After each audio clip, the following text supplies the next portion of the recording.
Ассалаумағалейкум. Бұл кітапшадағы 14-ші тақырып ол садақа. Кешке таман екі адам менен 300 теңге сұрап келді. Түр әлпетіне қарап, оларда арақ ішетіндер деп кемсітіп бермедім. Алайда содан кейін көлік апатына түстім. Мен кінәлі болған соң 300 мың теңге соққан көліктің иесіне жөндеуге бердім.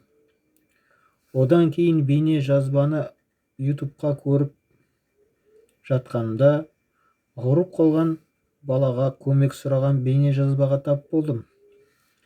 Содан Каспий банк арқылы 300 теңге аудару жасадым.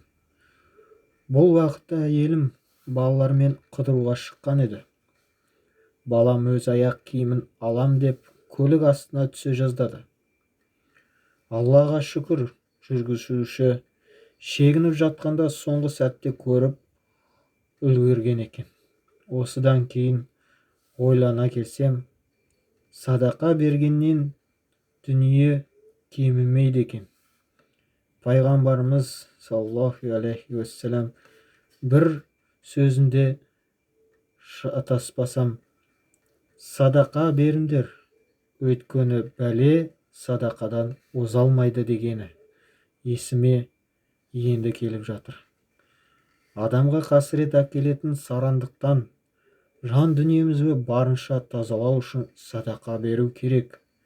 Шынайы таза жүрекпен және жақсы амалмен жаратушыға қайту – бұл біздің дүниеге келген негізгі мақсатымыз деп ойлаймын.